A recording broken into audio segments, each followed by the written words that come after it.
गुरु काल है ये फांसी दे अड़ाए, मारत है मैदान में यो छलबल बहु बनाए। ये झूठा गुरु काल है और फांसी दे अड़ाए, यानी तुझे फंसा के बैठा हुआ है। और मारत है मैदान में, कहते तुझे चौड़े में नष्ट कर रहा है। और छलबल बहुत बनाए, झूठे गुरु बहुत हैं ये अनगिन कोट अनंत, सार नाम का भेद बतावे सो सतवादी संत। पछाण बता दी कि ये झूठे गुरु तो नरे हैं अनंत, अनगिन कोट अनंत, और सार नाम का भेद बतावे सो सतवादी संत।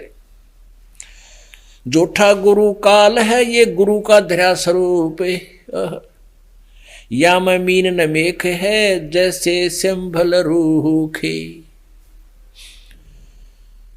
अब इन जम के काल के दूतों का थोड़ा सा प्रमाण देते हैं। जैसे वेदों को तो ये सिर पर रखें और कहते हैं, और वेदों के विपरीत ज्ञान देते हैं।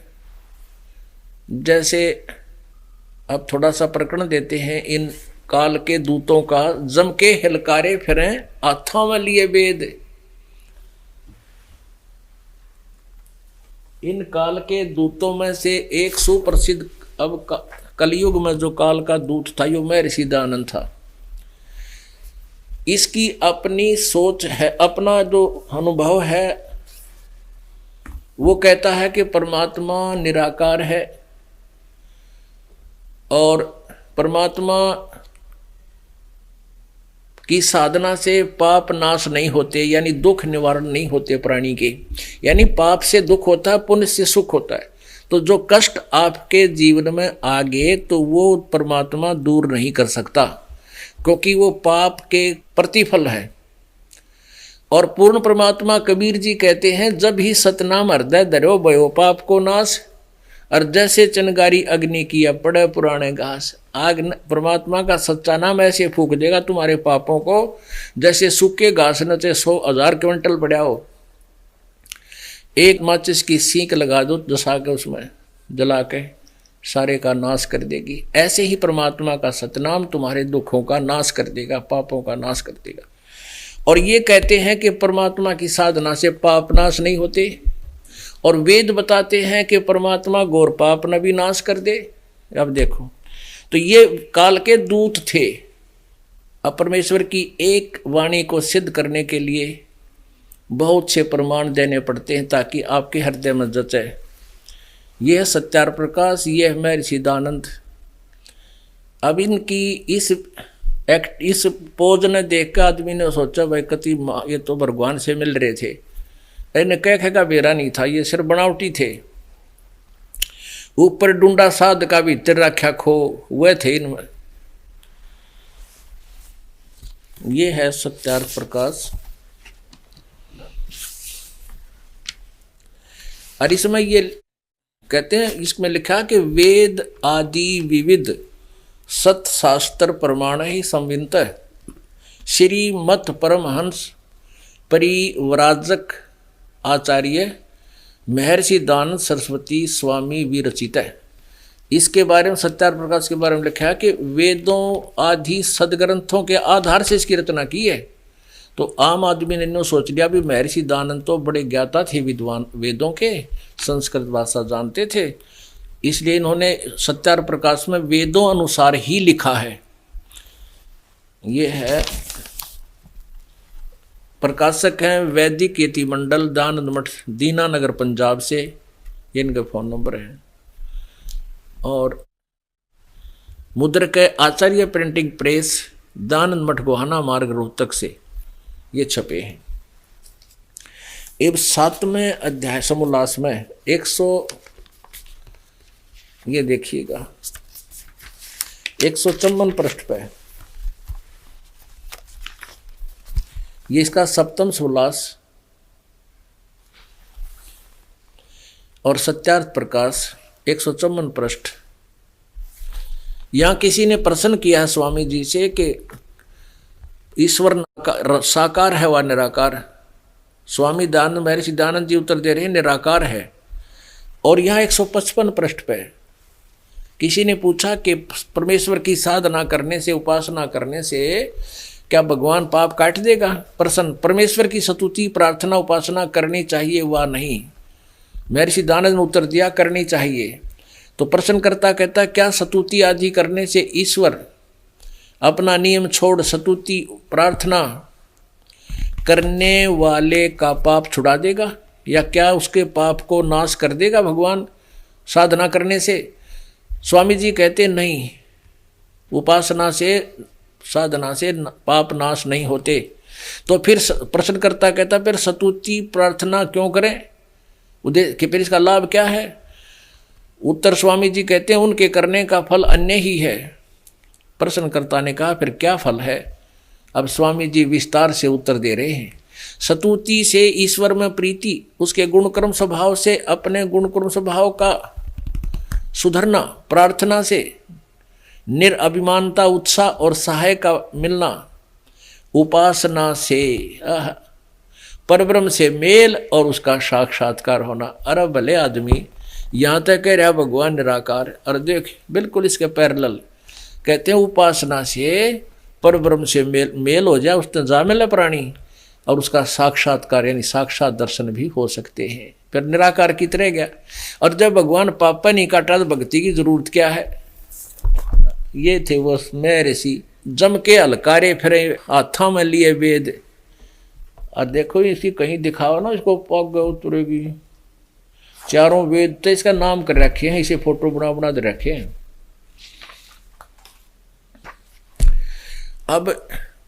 अब वेद जैसे पुण्यात्मा कोई वेद की फीत ला रहा है, बोर्ड लगा रखा है वेद का, और उसे कोई पूछता है कि वैद्य जी कि रोगी को दवाई खानी चाहिए कि नहीं? वो कहता खानी चाहिए। तो क्या औषधि खाने से रोगी का रोग कट जाएगा? और वो उत्तर दे वैद्य जी कि नहीं, रोग तो नहीं कटेगा। फिर औषधि खावे किस लिए? प्रश्न तो ठीक करेगा प्रश्न करता। और उत्तर मिले कि औषधि के खाने से और लाभ है, पहलवान हो जाएगा। अरे मरण लाग रहा है, टीबी बीमारी हो रही है, नहीं होगा पहलवान हो जाएगा। तो ऐसी उल्लेख है इन नकली ऋषि ये काल के दूतों के, ये यम के हलकारे थे, ये काल के हलकारे थे। ये केवल संस्कृत भाषा जाने थे, वेद संस्कृत में लिखे हुए थे। हमने न्यो सोच लिया हमारे पूर्वजों ने कि ये संस्कृत पढ़ रहे हैं, इन वेदों को ठीक जाना होगा। अब परमात्मा ने 600 साल पहले ये कहा था, जब ही सतनाम हृदय दरो भयो पाप को नाश, और मानो चिनगारी अग्नि की वह पड़े पुराने घास। आग ला दे इस तरह भगवान का सच्चा नाम तुम्हारे असंख्य जन्मों के पापों को ऐसे फूंक देगा जैसे सूखे घास को एक माचिस की तिल्ली फूंक डालती है। और यही वेद बताते हैं। अब किसी ने कोई साबुन विक्रेता का बोर्ड लगा रखा हो और पैक करके बढ़िया पैकेट धर रहा हो साबुन के, और उसे कोई पूछे क्या साबुन कपड़े का मैल छुड़वा देगा? और वो उत्तर देवे नहीं, कपड़े का मैल साबुन नहीं छुड़वाता। तो क्या करता है फिर? लाभ क्या साबुन लगाने का? उत्तर मिले कि कपड़े को मजबूत बना देगा। तो वो किस हाथ तो साबुन ले रहा होगा? क्या उसने साबुन जिंदगी में प्रयोग किया है? कभी देखा है? स्वप्न में भी नहीं देखा। तो ऐसी व्याख्या थी इस महर्षि की जिसने भगवान का और ज्ञान के आसपास भी नहीं था। ये अंडरस्टूड है, ये दोनों एग्जाम्पल आपको, कि जो वैद होगा वो ये भाषा बोलेगा कि औषधि से रोग नहीं कटे। क्या ये विद्वान होता, वेदों को ज्ञान होता, क्या ये कह देता कि परमात्मा पाप नहीं नाश करता? और वेद कहते हैं घोर पाप को नाश कर दे भगवान।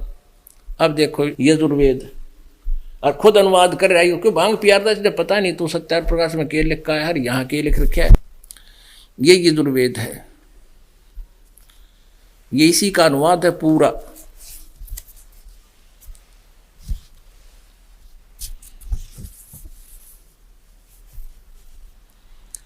प्रकाशक हैं इस यजुर्वेद के अनुवाद के सार्वदेशी कार्य प्रतिनिधि सभा 2/5 महर्षि दानंद भवन, रामलीला मैदान, नई दिल्ली। ये इनके दूरभाष फैक्स और फोन नंबर है। संपूर्ण 40 अध्याय महर्षि दानंद सरस्वती कृत अनुवाद इनका किया गया है। मुद्रक हैं Prince offset printers, 1510 Pataudi house, Daryaganj, नई दिल्ली। इसके 8वें अध्याय का 13वां श्लोक, 8वां अध्याय 241 पृष्ठ पे। ये 13वां मंत्र है। इसमें लिखा है देव कर्तस्य ऐनस्य एव जनमसि, मनुष्य कर्तस्य है ऐनस्य एव जनमसि, पितृ कर्तस्य है ऐनस्य एव जनमसि, आत्म कर्तस्य ऐनस्य एव जनमसि। ऐनस्य ऐनस्य, ओहो, ऐनस्य ऐनस्य एव जनमसि। अब आगे दिखाते हैं आपको। इसका अनुवाद इन्होंने 242 पृष्ठ पे किया है। हे सबके उपकार करने वाले मित्र आप। अब देख स्वामी जी ने यहाँ रुल जा दिया, हे सबके उपकार करने वाले मित्र आप। यहाँ मित्र शब्द लिख दिया, परमेश्वर लिखना था।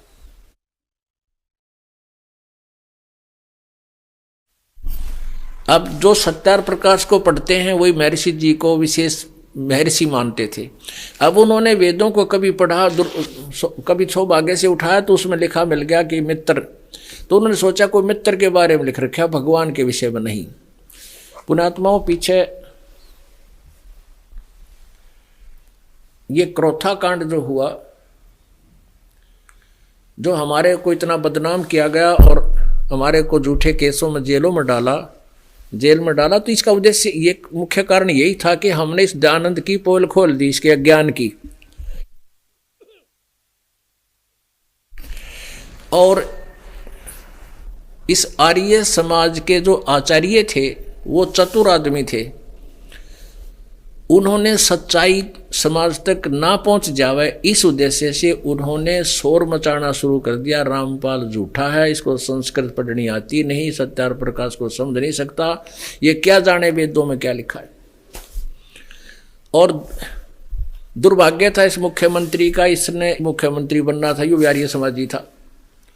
तो हमारा 2003-4 से इनके साथ विवाद चल रहा था। चलते चलते 2005 में ये मुख्यमंत्री भूपेंद्र सिंह मुख्यमंत्री बन गया। अब इसको इन अनाड़ी आचार्यों ने इतना भ्रमित कर दिया कि रामपाल झूठ बोलकर महर्षि दयानंद जी की बदनामी कर रहा है। यो भी गेल संगर लिया इनका। और 2006 में जनता को बरगला के झूठ बोल के समाचार पत्रों में बदनामी करके और ये कांड करा दिया। 2004 से लेकर 2006 तक हमारा और इन आर्य समाज के आचार्यों का ज्ञान के ऊपर वाद विवाद चल रहा था। समाचार पत्रों के माध्यम से, हम विज्ञापन के माध्यम से ये बताते थे कि महर्षि दयानंद को वेद ज्ञान नहीं था। सत्यार प्रकाश में ऐसा लिखता है, वेद कहते हैं परमात्मा पाप काट देता है। ये फोटोकॉपी हमने समाचार पत्रों में विज्ञापन से दी। तो उन आचार्यों ने उत्तर दिया समाचार पत्रों में कि ये तो रामपाल झूठ बोल रहा है। यजुर्वेद अध्याय नंबर 8 के श्लोक मंत्र नंबर 13 में तो मित्र के बारे में लिख रखा है, पाप नाश करना, उसको कोई मदद कर देगा मित्र। तो आम आदमी भी ये सोच सही मान गया कि भाई रामपाल तो एक संस्कृत नहीं जानता, और महर्षि दयानंद तो विद्वान था, उसने तो ठीक समझा होगा, वेदों में सही सत्यार प्रकाश को वेदों अनुसार लिखा है, उसने लिख रखा है। तो ऐसे आम आदमी भी इस बात ने मान ले था, उनकी झूठ ने सच्ची माना था, क्योंकि वो महर्षि दयानंद की वह जो इतनी फैला रखी थी, उन्होंने उसकी जो है महिमा इतनी कर रखी थी इस नकली की कि आम आदमी प्रभावित था कि बड़ा विद्वान था वेदों का। अगर वेदों का इसको ज्ञान होता तो वेदों वाली व्याख्या सत्यार प्रकाश में होती। अब फिर दास ने फिर बताया कि ये मित्र इसने खुद लिखा है, देखिएगा सत्यार प्रकाश के प्रथम समास में भगवान के नामों की व्याख्या करते समय इसने खुद कहा है कि मित्र शब्द परमेश्वर के लिए प्रयोग करता हूं मैं। ये वही सत्यार प्रकाश है। और ये देखिएगा इसके 18 पृष्ठ पे, इसके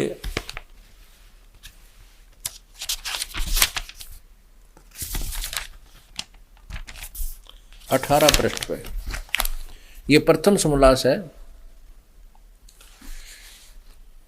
इसके 18 पृष्ठ पे ये देखिएगा, जो सबसे स्नेह करे, सबको प्रीति करने योग्य है, वह परमेश्वर सबका सच्चा मित्र है। इससे परमेश्वर का नाम मित्र है। दास ने फिर ये भी लिखा कि वो सत्यार्थ प्रकाश में स्वयं मित्र को परमात्मा का नाम मानते हैं। तो यहाँ परमेश्वर शब्द पढ़ेंगे हम यजुर्वेद में। अब हम यहाँ यजुर्वेद में, अब ये यजुर्वेद है, इस यजुर्वेद के 8वें अध्याय के, ये यजुर्वेद है 8वें अध्याय का 13वां श्लोक है, हम पढ़ रहे हैं। हे सबके उपकार करने वाले मित्र यानी परमेश्वर आप, दान देने वाले के, एन से माने अपराध के यानी पाप के, अब एन से माने अपराध कहो चाहे पाप कहो, अवै जन्म माने विनाश करने वाले हो, अवै जन्म विनाश करने वाले हो, इन एन से माने पाप के। या देखो सबके उपकार कर, हे सबके उपकार करने वाले मित्र आप, दान देने वाले के, अपराध के विनाश करने वाले हो, असी माने हो, मनुष्य कर्तस्य साधारण मनुष्यों के किए हुए, एन से माने अपराध यानी पाप के, अवै जन्म माने विनाश करने वाले हो, और पितृ कर्तस्य पिता के किए हुए, एन से माने पाप के विरोधाचरण नहीं, पाप के, अपराध के, अवै जन्म माने अच्छे प्रकार हरने वाले हो, नाश करने वाले हो, अपने किए हुए, एन से माने पाप के, दूर करने वाले हो, नाश करने वाले हो, एन से अधर्म के, अधर्म यानी घोर पाप के भी आप नाश करने वाले हो। जानता हुआ मैं जो कुछ भी अधर्म आचरण किया करता हुआ करूं, अनजान में दुष्ट जो कुछ भी किया करता हुआ करूं, उस सर्वस्य माने सब के, एन से माने पाप के, अपराध के, पाप के, इन दुष्टाचरण लिखा है, अपराध के, अवजन माने दूर करने वाले हो, नाश करने वाले हो, ओह नाश करने वाले हैं।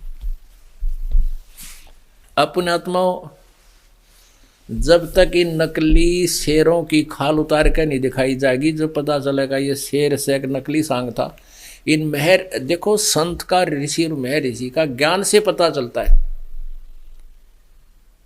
और कोई ऊपर के डूडे तो ऊपर लोग दिखावा जैसे बैठे हैं समाधि लाइन, नो बैठने तो ऋषि में ऋषि नहीं बनते। वही परमात्मा की वाणी, अमृत वाणी, अमर वाणी बता रही है, सच्चिदानंद गण की वाणी। कन फूका गुरुआ मिल ये जाने भावन भेद, कन फूके कान में फूक मारनी है। कन फूका गुरुआ मिल ये जाने भावन भेद, ये जम के हलकारे फिरे हाथों में लिए बेद। कहते हैं जम काल के दूत हाथों में वेद लिए फिरे, हर ज्ञान कहेगा भी कोई ना। झूठा गुरु काल है, गुरु का धरा स्वरूप, या मैं मीन न मेखे है यो जैसा सिंभल रूखे। कहती ये समझ ले तो ऐसा है जैसे एक सिंबल का रूख होता है, वृक्ष सिंबल का पेड़ होता है, उसका ऐसे बढ़िया फल लगा करते हैं। आम आदमी ने सोचा बड़े स्वादिष्ट होंगे, उसने तोड़ कर जब मुंह में उसका बुड़का भर ले, उन्हें काट ले तो कपास होती है उसके अंदर रुई, और मुंह में फंस जावा, मार गरे जानते हैं।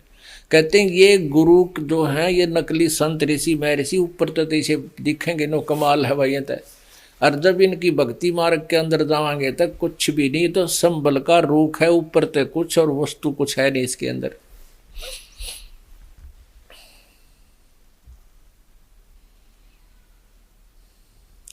झूठा गुरु काल है आया भेख बनाए, भेख यानी ऊपर तो जैसे लाल कपड़े पहन लिए, मूंड मुड़ा लिया, दाढ़ी मूछकती घुटम घोट हो गया, या बड़ी बड़ी जटा रखा ली, गल में माला पहन ली, तिलक ला लिए, या कोई चमटा पलटा ले लिया।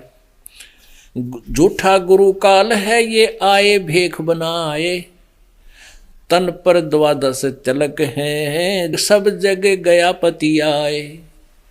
यानी इस तरह के बाह्य आडंबर को देखकर सारी भोली आत्माएं इन पर विश्वास कर लेती हैं।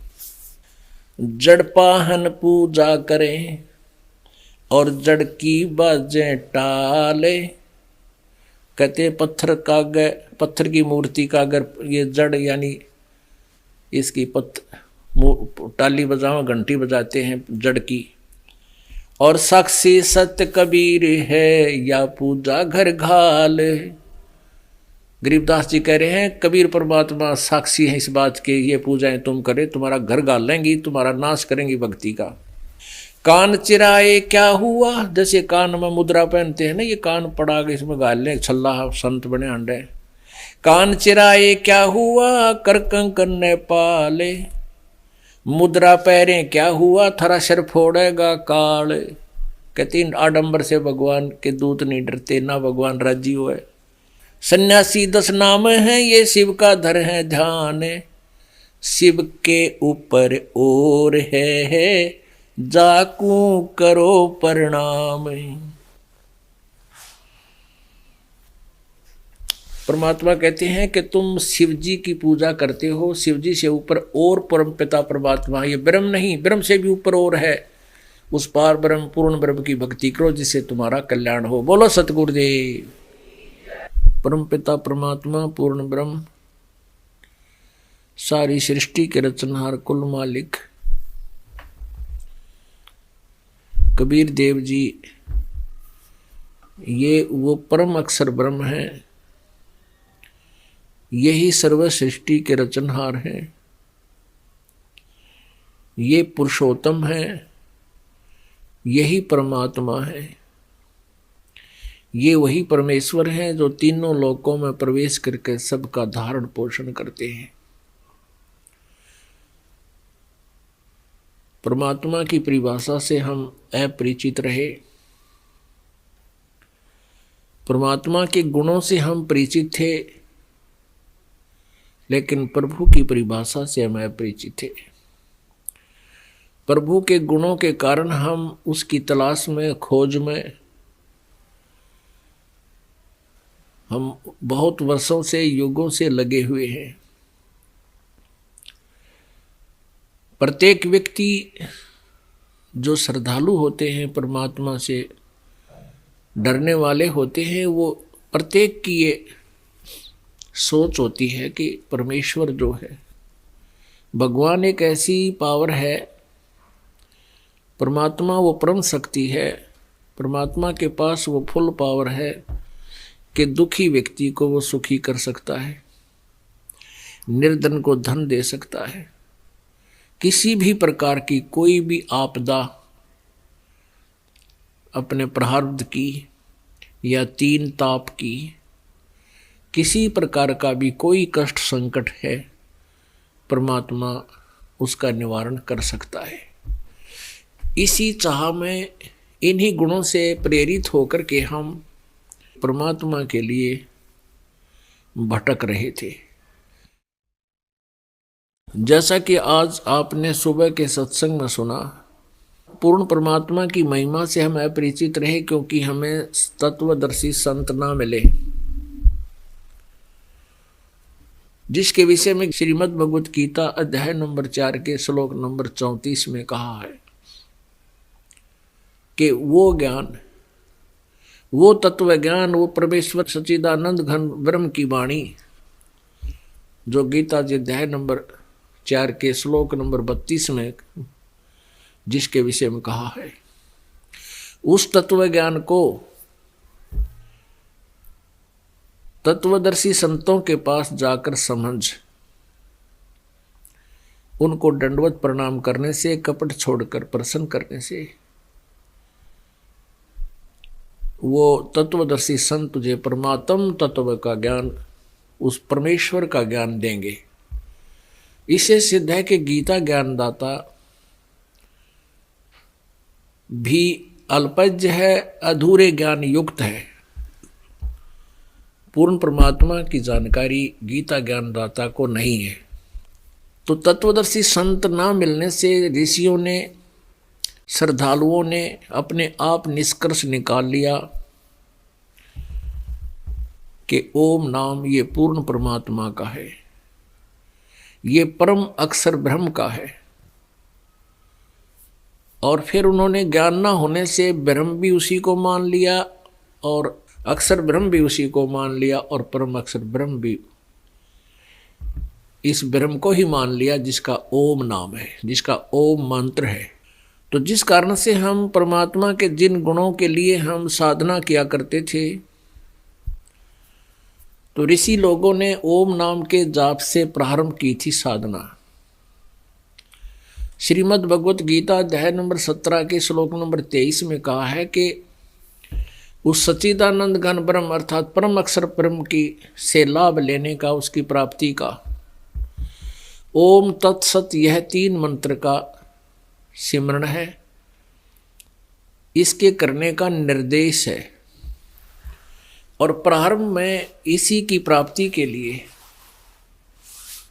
श्रद्धालु लोग, ब्राह्मण व्यक्ति, ब्राह्मण माने साधक, ब्राह्मण माने विद्वान पुरुष, भक्त, इसी आधार से वो साधना किया करते थे। तो उन्होंने जैसा भी उन ब्राह्मणों ने, श्रद्धालुओं ने, ऋषियों ने, महर्षियों ने, देवताओं ने वेदों को जैसा समझा, उस आधार से उन्होंने ओम नाम को पूर्ण परमात्मा का मान लिया। क्योंकि प्रत्येक सदग्रंथ में लास्ट में ये निर्णय दिया है कि वो परमेश्वर सर्वशक्तिमान है, उसी की पूजा करनी चाहिए और अन्य सभी देवों की, भगवानों की पूजाएं परित्याग कर देनी चाहिए, अर्थात उसको इष्ट रूप में मानना चाहिए। तो सभी ने ये तो मान लिया कि एक भगवान की पूजा करनी चाहिए। प्रारंभ में उसका ओम नाम ले लिया, ओम नाम की साधना करते रहे, लेकिन संकट भी आते रहे, दुखों का निवारण नहीं हुआ, परमात्मा के दर्शन भी नहीं हुए। तो उन्होंने अपना अज्ञान सिद्धांत बना दिया कि परमात्मा निराकार है, परमेश्वर निराकार है,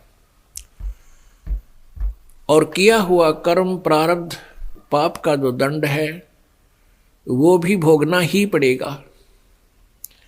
पुण्य और पाप दोनों ही भोगने पड़ेंगे। विधान बना दिया कि जैसा कर्म करेगा वैसा भोगना ही पड़ेगा।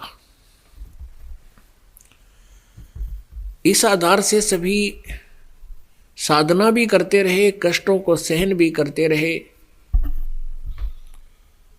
और उसके उपरांत अन्य मंत्रों को भी आधार बनाने लगे और भी मनमुखी साधनाएं शुरू कर दी, जैसे हरे राम राम राम हरे हरे, सीताराम राधे श्याम, हरे कृष्ण हरे राम, ओम नमः शिवाय, ओम भागवते वासुदेव नमः। ये इस तरह के मंत्र हैं। ये तो बिल्कुल लोक वेद है, शास्त्र विरुद्ध साधना है। ओम नाम का जाप जो है ये शास्त्र अनुकूल साधना वेदों अनुसार है, लेकिन ये ब्रह्म तक की उपलब्धि ही है। ओम नाम के जाप से ब्रह्मलोक जाते हैं। ब्रह्मलोक में गए हुए प्राणी भी फिर पूर्ण मोक्ष प्राप्त नहीं करते, जन्म और मृत्यु में फिर वैसे ही चक्कर लगाते रहते। श्रीमद् भगवत गीता जी अध्याय नंबर 8 श्लोक नंबर 16 में ये स्पष्ट किया है कि ब्रह्मलोक पर्यंत, ब्रह्मलोक तक सभी लोग पुनरावर्ती में हैं, अर्थात वहां गए प्राणी भी जन्म और मृत्यु में पुनः आते हैं। तो ये भी मोक्षदायक नहीं हुआ। पुण्यात्माओं, परमेश्वर ने स्वयं आकर ही हमारे को ये बताना पड़ा, जैसा कि आपको सुबह बताया था कि 5 वेद हैं। ये 5 वेद पूर्ण परमात्मा ने इस ब्रह्म को दिए थे, ज्योति निरंजन को दिए थे। इसने 4 वेद प्रकट कर दिए, 5वां वेद छुपा दिया। 5वें वेद का प्रचार वो परमेश्वर ही आकर करते हैं। अब उस काल के दूत, जैसे आज आपने दिन में पढ़ा था, सुना था कि ये जम के हलकारे फिरे हाथों में लिए वेद, वेदों को सर्वोपरि मानते हुए सभी वेदों को साथ रखते थे। कौन? वो ऋषि लोग। लेकिन उनको स्वयं ये ज्ञान नहीं था वेद ज्ञान क्या दे रहे हैं। ये आपको सुबह प्रमाणित किया था उसी ज्ञान को बताने के लिए परमात्मा स्वयं आते हैं, अपनी प्यारी आत्माओं को मिलते हैं। ऋग्वेद मंडल नंबर 9 सूक्त नंबर 96 यानी 96 मंत्र नंबर 16 से लेकर 20 तक स्पष्ट किया है। मंत्र नंबर 16 में पूछा है, प्रश्न किया है, क्योंकि परमात्मा ने ही ये ज्ञान दिया है और स्वयं ही अपनी जानकारी अपने हिसाब से वर्णित की है। उसमें प्रश्न किया गया है कि हे परमात्मा, हे पूर्ण ब्रह्म, आपका वास्तविक नाम क्या है, इसका ज्ञान कराइए। फिर 97वें मंत्र में ऋग्वेद मंडल नंबर 9 सूक्त नंबर 96 और मंत्र नंबर 17 में वो नाम बताया है कि वो कबीर कबीर देव है और कबीर वाणी के माध्यम से वो अपना यथार्थ ज्ञान प्रचार करता है और उस ज्ञान को वो लोकोक्तियों के माध्यम से, कविताओं के माध्यम से, दोहों और चौपाइयों के माध्यम से वर्णन करने के कारण वो एक प्रसिद्ध कवि की उपाधि भी प्राप्त करता है, लेकिन वो परमात्मा होता है। फिर ऋग्वेद मंडल नंबर 9 सूक्त 96 के मंत्र 18 में कहा कि वो परमात्मा, उस परमात्मा जो ऋषि रूप में, संत रूप में प्रकट होता है, उस ऋषि रूप में, संत रूप में, एक भक्त रूप में प्रकट परमात्मा के द्वारा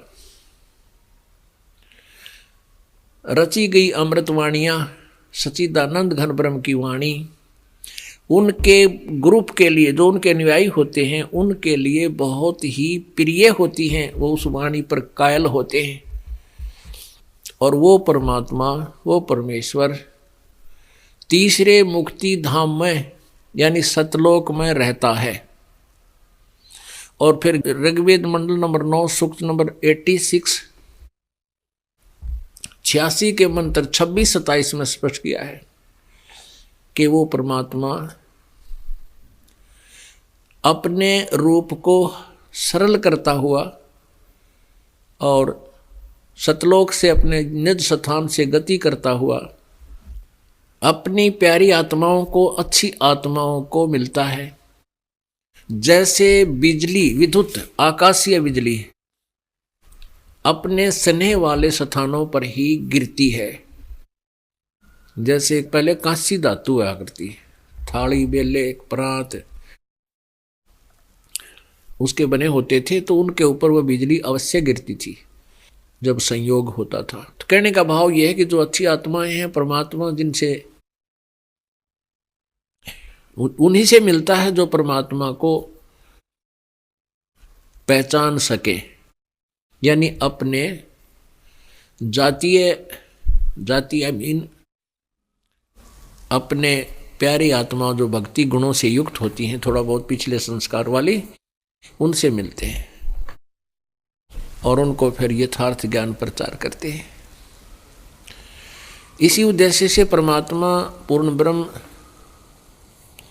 परम अक्षर ब्रह्म, कबीर देव, कबीर साहब जुलाहे की भूमिका करने के लिए कलयुग के प्रारंभ में, प्रथम चरण में सन 1398 संवत 1455 ज्येष्ठ उत्तरदे की ज्येष्ठ सुदी पूर्णमासी को सुबह ब्रह्म मुहूर्त में सतलोक से चलकर बनारस में आए। एक नवजात शिशु का रूप धारण किया। लहर तारा नामक एक तालाब में विकसित कमल के फूल पर वो परमात्मा विराजमान हुए। उनके प्रत्यक्ष दृष्टा उस परमात्मा के अवतरण के प्रत्यक्ष दृष्टा एक ऋषि अष्टानंद जी थे, जो महर्षि रामानंद जी के शिष्य थे। उन्होंने रामानंद जी को जाकर बताया था कि प्रभु ऐसे ऐसे एक ऊपर से प्रकाश का गोला सा आया और ज्यों ही उसको मैंने देखना चाहा, सुबह सुबह अंधेरा सा था, मेरी आंखें सहन नहीं कर सकी उस तेज को, आंखें मेरी एकदम बंद होगी। आंखें बंद हुई तो क्या देखा कि उसमें आंखों में चमकारा लगा हुआ था। वो रिफ्लेक्शन जो मैंने देखा, प्रतिबिंब देखा, वो एक नवजात शिशु का लग रहा था। जैसे हम सूरज की तरफ, सूर्य की तरफ देखते हैं, हम ज़्यादा देर नहीं देख सकते, सूर्य की तरफ देखते ही आंखें बंद हो जाती हैं। आंखें बंद होती हैं तो फिर हम क्या देखते हैं कि सूर्य का प्रकाश रहित आकार हमें दिखाई देता है और वो बहुत देर तक चमकता रहता है, अपने आप आंखों में प्रतिबिंब बन जाता है। ऐसा ही ऋषि अष्टानंद जी के साथ हुआ था। अष्टानंद जी ने अपने गुरुदेव स्वामी रामानंद जी से जाकर बताया तो रामानंद जी ने कहा, बेटा ये कोई ऊपर के लोकों से अवतार जब आते हैं ऐसे ही तारे से टूटा करते हैं और वो किसी माँ के यहाँ गर्भ में जन्म लेंगे, गर्भ में आएंगे, फिर जन्म लेंगे, अपनी कोई लीला करेंगे। कोई सिद्ध पुरुष हैं या कोई अवतार हैं या कोई देव पुरुष होगा। अब स्वामी रामानंद जी को इतना ही ज्ञान था कि जितने भी अवतार गण, श्री राम, श्री कृष्ण और जिनको भी ये राम अवतार मानते हैं, वो सभी माँ से ही जन्म लेकर के यहाँ लीला करके गए थे। जब पूर्ण परमात्मा कबीर जी 5 वर्ष के हो गए, हाँ, जब नवजात शिशु को वो नीरू नीमा नाम के एक जुलाहा दंपत्ति उठा ले गए और जुलाहे के घर मालिक की एक लीला में रिवर्स हुई। जैसे कल आपको बताया था, थोड़ा सा हिंट्स दूंगा क्योंकि सत्संग में कुछ भक्त बदलते रहते हैं। तो नीरू नीमा उस परमात्मा को, कबीर जी को, नवजात शिशु को कमल के फूल से उठा ले गए थे। काजी नाम रखने के लिए आए तो परमात्मा ने उनकी कुरान में, जो वो कुरान लेकर आए थे, उसमें सारी में कबीर कबीर अक्षर कर दिए और कहा, काजियों मेरा नाम कबीर ही रख दो। परमात्मा का इस प्रकार नामांकन हुआ। 25 दिन के हो गए थे परमात्मा लीला में, शरीर में, लेकिन ना जल ग्रहण कर रहे थे, ना दूध पीवे थे, ना अन्न खावे थे और स्वस्थ ज्यों के त्यों थे। इस बात को देख करके वह मुँह बोली माता नीमा बहुत दुखी थी, बहुत बुरी तरह रो रही थी, कल्प रही थी अपने शिव भगवान को, क्योंकि गौरी शंकर और सरस्वती नाम के यही नीरू और नीमा उसी जन्म में वो ब्राह्मण थे और मुसलमानों ने इनको जबरदस्ती मुसलमान बनाया था। और ये शिव जी के बहुत श्रद्धालु पुजारी थे, इष्ट रूप में उनके अटूट श्रद्धा रखते थे। भले ही वो मुसलमान बन गए थे 20-30 वर्ष से, लेकिन फिर भी भगवान शिव की छाप उनके हृदय से उतरी नहीं थी, जिस कारण से वो नीमा भगवान शिव को प्रार्थना कर रही थी, प्रभु आपने खिलौना भी दिया, क्योंकि वो निसंतान थे। ये परमात्मा आपने खिलौना भी दिया, अब इसको छीन रहे हो। ये लड़का मरेगा, मैं भी साथ मरूंगी, मैं जी नहीं सकती। ऐसा दृढ़ निश्चय उसने कर लिया था। तब शिव परमात्मा कबीर जी की प्रेरणा से शिव भगवान वहां पर आए, एक साधु रूप बनाकर माई से कारण पूछा। फिर परमात्मा ने, कबीर जी ने 25 दिन के लीला में शरीर में परमेश्वर ने कहा कि हे शिव जी, इनको कहो कि कुंवारी गाय लावे और उसके ऊपर आप आशीर्वाद भरा हाथ रख देना, वह दूध दिया करेगी। ऐसा ही किया गया। शिवजी भगवान ने उनके गाय के कमर पर हाथ रख दिया। वह कुंवारी गाय थी, अपने आप दूध, सतनों से दूध बह निकला। और परमात्मा ने 6 बार चर्चा की 25 दिन के बालक ने शिव जी से, और शिव जी से कहा कि आप इनको कह दो ये प्रतिदिन गायें दूध दिया करेगी, इसको मैं पिया करूँगा। ऐसा ही हुआ। अब पुण्यात्माओं, ये 600 वर्ष पहले लीला मालिक ने की थी। सतयुग त्रेता द्वापर में भी ऐसी ही लीला परमेश्वर करते हैं। एक युग में एक ऐसी लीला वो करते हैं और अपने यथार्थ ज्ञान को प्रचार करते हैं, लिपिबद्ध करवा के चले जाते हैं। सशरीर आते हैं, सशरीर चले जाते हैं। वो परमात्मा किसी माँ से जन्म नहीं लेते, क्योंकि वे स्वयं सबके सृष्टा हैं। पुण्यात्माओं, हम अपना पवित्र हिंदू धर्म में जन्म होने के कारण हमने रामायण, महाभारत, श्री कृष्ण जी की लीला लाखों बार सुनी, लाखों बार दूसरों तक बताई, चर्चा चल रही थी। श्री राम के बारे में, श्री कृष्ण जी के बारे में खूब चर्चाएं करते थे हम, और अच्छी लगती थी, क्योंकि हमें भगवान की चाह थी। हम श्रद्धालु थे, हमारे अंदर उस परमात्मा की जगह थी। हम आज भी वैसे ही श्रद्धालु हैं, और हमने ऐसी ही क्रिया, ऐसी ही लगन, ऐसी ही श्रद्धा चाहिए। तो इसी प्रकार इस परमेश्वर की जितनी बार भी हम कथा सुने, जितनी बार महिमा को से परिचित हों, उतना ही हमें इंटरेस्ट बढ़ते रहना चाहिए, एक रस बना रहे। श्रद्धा परमात्मा की कथाओं से घटे नहीं, उबे नहीं। जैसे कोई बीमार व्यक्ति होता है, जब वो स्वस्थ होता है तो रोटियां सूखी मिल जाए, भूख लाग रही होता है, सब्जी की भी आवश्यकता महसूस नहीं करता। जब सही भूख लाग रही हो और घर वाले कहें सब्जी बना देते हैं, रोटी तो हैं, तो इन्हों कहे रोटी ये दे दो, मनता है, सब्जी की कोई ज़रूरत नहीं। और हमने देखा कई बार नमक डालकर भी हम रोटी खा गए सूखी, सब्जी की आवश्यकता महसूस नहीं हुई। तो कहने का भाव यह है कि जब स्वस्थ होता है ये शरीर, तो हमें भूख प्रॉपरली लगती है, और जब अस्वस्थ हो जाता है, कोई जबर हो जाता है, तो भूख लगनी बंद हो जाती है। वही रोटियां जो 2-2, 3-3 बार खाया करते, एक ग्रास भी मुंह की तरफ नहीं किया जाता, कड़वी लगती है। मनुखा दाख, सेब, संतरे सब कड़वे लगते हैं। अब ना तो किसमिस मनुखा दाख कड़वी, ना रोटी कड़वी। कड़वा कैसे हो गया? वो जो मीठी चीज़ थी वो कड़वी महसूस क्यों हो रही है? क्योंकि बुखार ने, जवर ने शरीर की व्यवस्था को बिगाड़ दिया, अनियमित कर दिया। अब उसका ट्रीटमेंट क्या है? कड़वी गोलियां कुनीन की खानी पड़ेंगी, मलेरिया हो गया, न चाहते हुए भी फांकी मारनी पड़ेंगी, कति कड़वी होती हैं। और उन कड़वी गोलियों के खाने से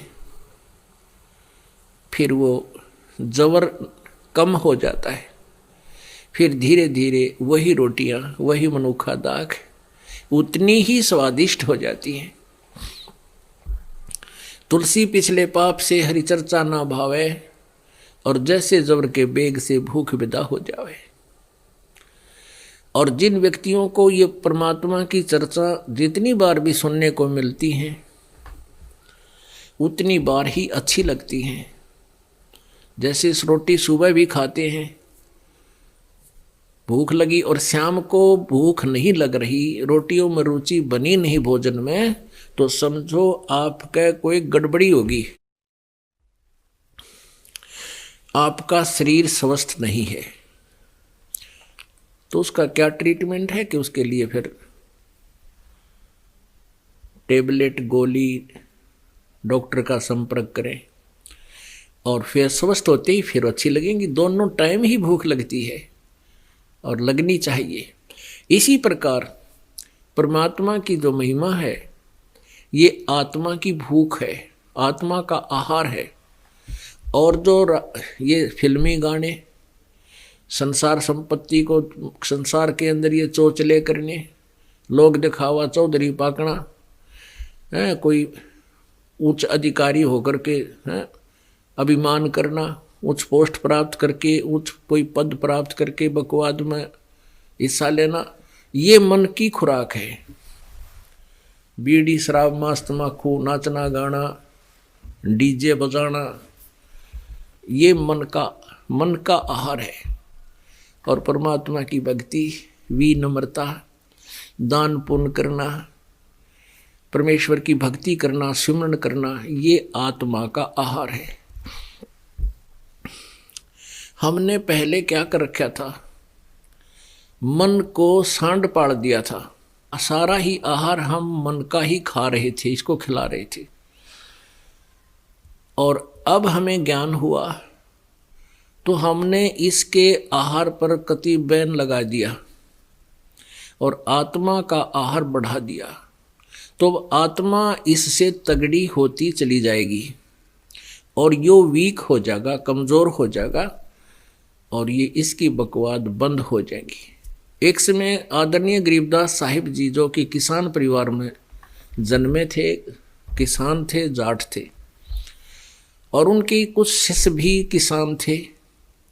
उनको यही ज्ञान समझाते थे कि भाई जो तुम चोचले करते हो ये मन का आहार है, इसको कम कर दो। तो कोई भक्त कहता था जी कोशिश बहुत करते हैं, ये मन कोई ना कोई गड़बड़ करवा ही देता है। परमात्मा बोले भाई जैसे, बोला जी कैसे इसे न रोकें। तो उदाहरण दिया था कि तेरे पास 2 बैल हैं। हाँ जी 2 बैल हैं और दोनों बैलों में से एक तगड़ा भी है। हाँ जी एक तगड़ा है, वो दूसरे बैल को जो वीक है, कमज़ोर है, उसको आहार नहीं करने देता है। क्योंकि खेतों में एक टोकरे में दोनों बैलों को आहार चराते हैं, चारा चराया करते हैं। तो परमात्मा ने, गरीबदास जी ने कहा तो आप क्या करते हो? वो क्या कहता है जी, जो तगड़ा है उसको थोड़ा टाइट बांध देता हूँ रस्से के, और दूसरा जो कमज़ोर है उसने लूज छोड़ देता हूँ। तो वो जो मारने वाला है वो उसको हानि नहीं पहुँचा पाता और वो वीक भी आराम से उसका आहार खा लेता, अपना काम चला लेता है। तो गरीबदास साहिब जी ने कहा कि ऐसा ही करो, इस मन रूपी सांड ने थोड़ा सा टाइट बांध दो और इस आत्मा को भक्ति में लगा दो, इसको लूज छोड़ दे। ऐसा ही करने से क्या होगा कि कुछ दिनों में जो तेरा दूसरा कमज़ोर बैल है वो तगड़ा हो जाएगा और उसका स्वभाव मारने का नहीं है दूसरे को। तो ऐसा ही किया गया। तो पुण्यात्माओं, अब हमने इस मन को टाइट कर लिया थोड़ा और आत्मा का आहार बढ़ा दिया है। अब ये आत्मा इतनी प्रबल हो जाएगी, इसके मन के पंजे टक्कर नहीं दे भैया। इस मन को ये बकवाद नहीं करने दे। और पहले मन इसको डरा धमका के साथ ला ले था। अब हम परमात्मा के ज्ञान से, परमात्मा की ओट में, परमात्मा के सहारे से हम मन के सभी जो चोचले हैं उनको कंट्रोल कर रहे हैं। हम देखा करते थे, गांव में दास का जन्म था, हमने देखा कि हमारी बहन बेटियां, माता, चाची, ताई, कोई भी ऐसा विशेष आडंबर नहीं करा करते जो आजकल चल पड़ा। होठों को लाल कर लेना, नाखूनों पर पॉलिश लगाना, हाथों में मेहंदी लगाना और 36 पंगे करना, ये पहले बिल्कुल नहीं होता था। अब इस धीरे धीरे अब गाँव में भी ये आग पहुंच गई जो फिल्मों के अंदर देखते हैं। तो ये इस प्रकार की जो बकवादे हैं ये भक्तों के लक्षण नहीं होते। अपने साफ सुथरे कपड़े पहने, मन को स्वच्छ रखे, भगवान की भक्ति में इसको लगाए रखे। तो प्रश्न तो चल रहा है कि वो परमात्मा, परमेश्वर कबीर जी अपनी प्यारी आत्माओं को यथार्थ ज्ञान देने के लिए स्वयं ही यहाँ धरातल पर आते हैं और वो परमात्मा जो हमें सत्य कथा, सत्यनारायण कथा बताकर जाते हैं, उसको जब सुनने हम लगते हैं तो हमें बहुत आनंद आना चाहिए। जैसे रामायण महाभारत को हम कितने सुना करते थे, लाखों वर्ष से ये रामायण, और लगभग मेरे ख्याल में सन 1990 में 89 में इसका नया प्रारूप बना करके एक मॉडर्न टाइप से बनावटी ये रामलीला बना के और टेलीविजनों पर चली थी। देखे दुनिया कट हो गई थी, नो देखे 1 घंटा सबके में जाम हो जाया करता, नो काम छोड़ छोड़ के खेतों से भाग कर आकर टीवी पर बैठ जाते थे। तो ऐसे हमने परमात्मा की चाह है, ये आत्मा के को तड़फ है, ये रुक नहीं सकती अपने भगवान के बिना। इसने जहाँ भी कोई चर्चा पता लगता है कि वहाँ भगवान मिलेगा, ये वहीं चल पड़ती है और मन इसका साथ देता है, क्योंकि वो गलत साधनाएं होती हैं। मन अर्थात ये काल है, ब्रह्म है, इसको पता है कि ये जिधर जा रही है इधर धक्के खाने दे, इसको मिलना कुछ नहीं, उसका पूरा सहयोग देता है ये मन। चलते हैं बिल्कुल तगड़ा हो जाएगा, और मनमाने 5,000 फुट ऊंचाई पर जा खड़ा करे, उड़ केदारनाथ और अमरनाथ में, लेना एक न देने दो। और जब ये यहाँ आने लगता है सतलोक आश्रम और इस यथार्थ ज्ञान से जब इसको परिचित कराया जाता है, तो अड़ियल घोड़े की तरह चारों पैर गाड़ देने, कति सुनना नहीं चाहता, 36 ऑब्जेक्शन कर देता है। लेकिन परमात्मा के ज्ञान में इतनी प्रबल शक्ति है, जो पुण्यात्मा इस ज्ञान को 2, 4, 10 बार सुन लेगी, किसी भक्त या किसी पुस्तक को पढ़ ले, दास के द्वारा रची हुई जो पुस्तक है, फिर ये आत्मा प्रबल हो जाती है, ये आहार है इसका, फिर ये मन इसको रोक नहीं पाता। ये सत्यनारायण कथा है, जो पुण्यात्मा 2-3 बार इसको पढ़ लेती है तो उसके अंदर एक विशेष पावर आती है भगवान कबीर परमेश्वर की, और साथ में ज्ञान रोशनी हो जाती है। फिर ये दोनों मिलकर के इस मन की नहीं मानते, यहाँ आ ही जाते हैं। तो पुण्यात्मा इस परमेश्वर की यथार्थ यानी सत्यनारायण कथा को लाखों बार सुनोगे तो भी इंटरेस्ट आना चाहिए। सुबह सुनी है, शाम को भी वही चर्चा है, तो आनंदित होना चाहिए। जैसे एक नाम दास आपको देता है, आपको मंत्र जपने के लिए एक मंत्र दिया जाता है, नाम सिमरन करने का, और वो चाहे 1,00,000 बार जाप कर ले उतना ही अच्छा लगता है। ये 2 मंत्र हैं, श्वास उश्वास के ये, और इनको जितना भी जाप करोगे उतना ही आनंद आता है। तो ये आत्मा के स्वस्थ होने की पहचान है। तो आप जी को थोड़ा ज्ञान दिखाते हैं। परमात्मा के प्रमाण आपको साथ साथ दिखाएंगे। परमेश्वर जब आते हैं ऐसी लीला करते हैं, कुंवारी गायों से उनकी परवरिश होती है। पुण्यात्मा जब वेद भी यही बता रहे हैं कि जब वो परमात्मा पूर्ण ब्रह्म शिशु रूप धार करके पृथ्वी पर अपना यथार्थ ज्ञान अपने पुण्य आत्माओं को देने के लिए आता है, तो वो एक शिशु रूप धारण करता है। उस बालक की रूपधारी परमात्मा की बालक वेशधारी परमात्मा की परवरिश की लीला कुंवारी गायों से होती है।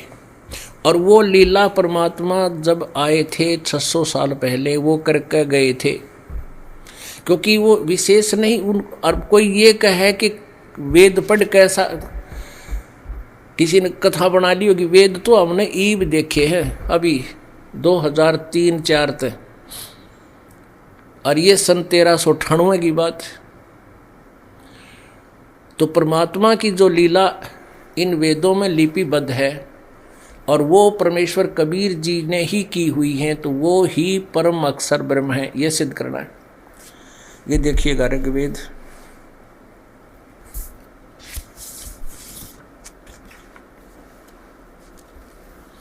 ये कहाँ से प्रकाशित है?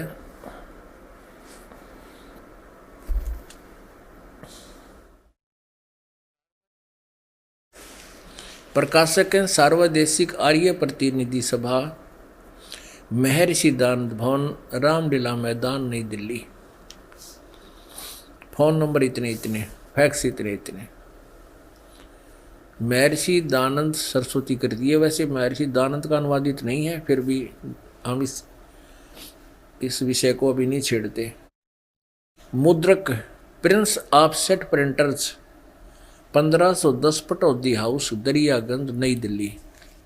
ये इनके फ़ोन नंबर हैं। ये देखिएगा, ऋग्वेद मंडल नंबर 9 और सूक्त नंबर 1 और ये 9वां मंत्र है। इसमें क्या लिखा है? ये मूल संस्कृत है। शिशुम धेन्व शृणन्ति उत अभि इमम अधन्या। इमम माने उस, सोमम माने सोम स्वभाव वाले, इन्होंने लिखा श्रद्धालु पुरुष को। शिशुम कुमार अवस्था में ही सब प्रकार से अधन्या, अधन्या अहिंसनीय, धेनुए माने गौवें तृप्त करती है। इन्होंने अनुवाद नहीं करना है क्योंकि इनको तत्व ज्ञान था नहीं, परमात्मा की कहानी का पता नहीं था, सृष्टि रचना का। गोलमोल करते हुए भी इसको सच्चाई को छुपा नहीं सके। इसमें सीधा सार्थ है कि इस सोम माने परमात्मा, इस सोम माने अमर परमात्मा को जो शिशु रूप में आता, शिशुम जो शिशु रूप में प्रकट होता है, उसको सब प्रकार से अभी अधन्या, अधन्या माने बिना दनाई, क्योंकि हम ये अधन्या का अर्थ होता है बिना धनाई, यानी नए दूध हुई ना हो, बिना ब्याई, बिना धनाई। और अभी माने पूर्ण रूप से, सब प्रकार से। अभी अधन्या यानी कति कंवारी, अभी अधन्या यानी जो सांड के द्वारा कभी भी टच ना की गई हो, पूर्ण रूपेण अधन्या बिना धनाई यानी कंवारी। धेनव माने गायों तृप्त करती है, उसके पालन की लीला, परवरिश की लीला कंवारी गायों द्वारा होती है। अब यहाँ इन्होंने पुरुष लिख दिया। और देखो यहाँ से, ये देखो, ये ऋग्वेद मंडल नंबर 9 यहाँ से प्रारंभ होता है और इसका ये प्रथम सूक्त, प्रथम मंत्र है। ये वाला ये प्रथम मंत्र है। इसमें सोम शब्द है। यहाँ लिखा है कि सोम, हे सोम स्वभाव परमात्मन। सोम माने परमात्मा लिखा है और परमात्मा के विषय में डिस्कस चल रही है। आगे देखो दूसरे में, ये देखो दूसरा श्लोक मंत्र है, मंडल नंबर 9 सूक्त नंबर 1 का। हे परमात्मन, आप राक्षसों के हनन करने वाले हो, संपूर्ण विश्व के दृष्टा हो, सबके उत्पत्ति स्थान हो, किसी अस्त्र शस्त्र से छेदन नहीं किए जाते, गतिशील यानी आप मूवमेंट करते हो, चलते हो, और मध्यस्थ रूप से सर्वत्र स्थिर हो। मध्यस्थ रूप में आप विराजमान हैं। इसका अर्थ ये है, ये सर्वत्र नहीं है, क्योंकि जो सतलोक है उससे ऊपर 3 लोक ऊपर हो जाते हैं और नीचे भी ये काल के और ब्रह्म के लोक हो जाते हैं। ये लगभग बीच में परमात्मा विराजमान है। तो यहाँ परमात्मा के विषय में जानकारी चल रही है। अब चौथे में भी देखो, हे परमात्मन, तीसरे में भी हे परमात्मन, और चौथे में भी हे परमात्मन, 5वें में भी हे परमात्मन, हरी 6, 7वें में भी, 6 में भी कह दिया हे परमात्मन, और 7वें 8वें में गड़बड़ करने लाएंगे। उस पुरुष को 7वें में लिख दिया उस पुरुष को।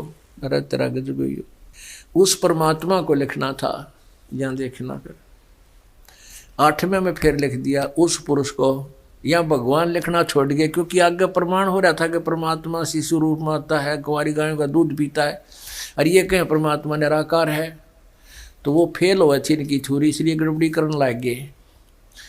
तब उस परमात्मा को उग्र गतियां यानी विशेष परिस्थितियां प्रेरणा करती हैं यहाँ आने के लिए। जब हाहाकार मच जाता है, सब प्राणी दुखी हो जाते हैं, वो परिस्थिति उस परमात्मा को प्रेरणा करती है। और भासमान तेजोमय शरीर यानी सबसे न्यारा सुंदर शरीर वो परमात्मा, सुंदर शरीर भासमान शरीर को वह परमात्मा पुरुष नहीं, वह परमेश्वर प्राप्त करता है, धारण करता है, जिसमें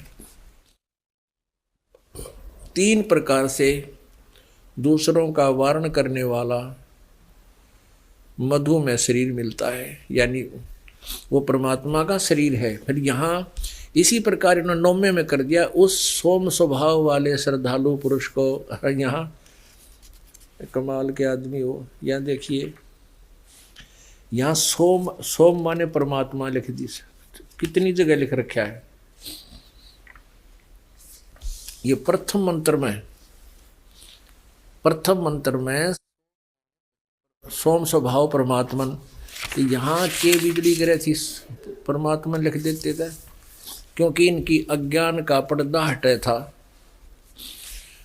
उस अमर पुरुष, उस परमात्मा को जो शिशु रूप में, बालक रूप में प्रकट होता है सब प्रकार से, यानी कंवारी गायें, अभी अधन्या गौओं से उसकी तृप्ति होती है, उसका परवरिश होती है, लीला होती है।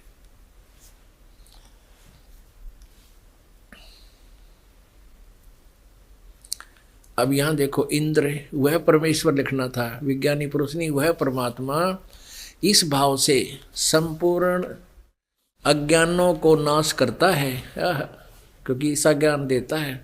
और इसी श्रद्धा के भाव से सूरवीर अपनी वीरता के मद में मस्त होकर के ऐश्वर्य को प्राप्त होते हैं, यानी वो परमात्मा निडर होकर के ज्ञान देता है।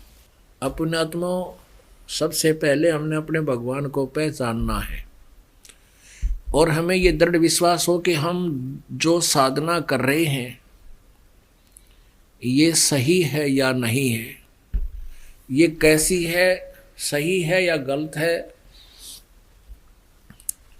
गीता जी अध्याय नंबर 16 के श्लोक नंबर 23 और 24 में ये प्रमाण दिया है कि शास्त्र विधि को त्याग कर जो मनमाना आचरण करते हैं, मनमानी पूजाएं करते हैं, मनमाने मंत्र जाप करते हैं, उनको न तो कोई सिद्धि प्राप्त होती है, न कोई सुख होता है, न उनकी कोई गति होती है, अर्थात यूजलेस। इससे तेरे लिए अर्जुन कर्तव्य और अकर्तव्य में, कर्तव्य और अकर्तव्य की में, यानी जो क्रियाएं करनी चाहिए धार्मिक और ना करनी चाहिए, त्यागनी चाहिए, उसके लिए सदग्रंथ ही, शास्त्र ही प्रमाण है। किसी व्यक्ति विशेष की दंत कथाओं पर आधारित मत होना।